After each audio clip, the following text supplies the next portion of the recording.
about a month ago, our family was on a road trip to Yellowstone, and it was during this road trip where I saw some chainsaw carved bears, and I thought to myself, that is really cool. And then I thought to myself, you know what? I think I can do that. So when we returned from that road trip to Yellowstone, I watched a bunch of YouTube videos, as many YouTube videos as I could. I then watched an entire season of Carver Kings. It's a show on Netflix about chainsaw carvers up in Canada. I became so obsessed, I even called a local chainsaw artist and asked if she would give me lessons. Unfortunately, that didn't work out.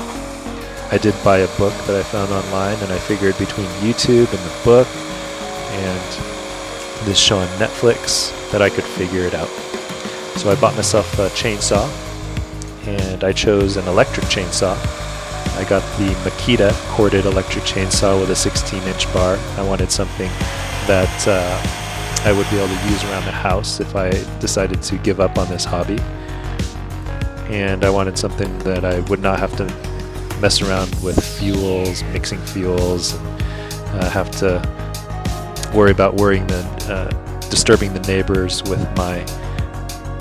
the noise that a gasoline-powered chainsaw would cause. So here I am, a month later, having been inspired by the chainsaw carvings I saw on our road trip, and this is my fourth ever piece. It's an eagle. It's my second eagle ever. My first piece was an eagle, followed by a brain. I always wanted to make a brain.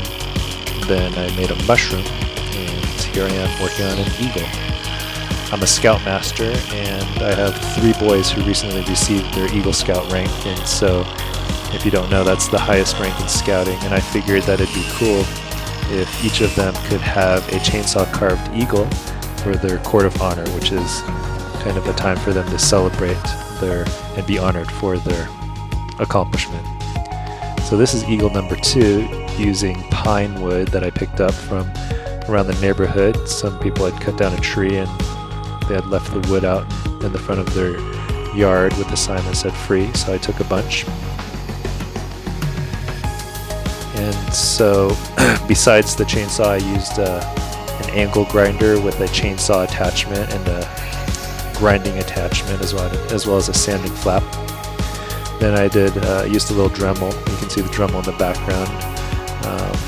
I used a Dremel with various attachments for finer detail, because I tried to use chainsaw solely on the face, and I ended up nearly taking it off.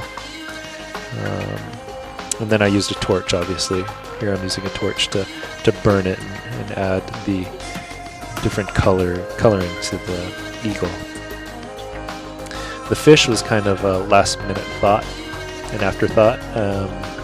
I wanted something to make this eagle different from the other eagle that I had made, and so I decided to put that fish in there.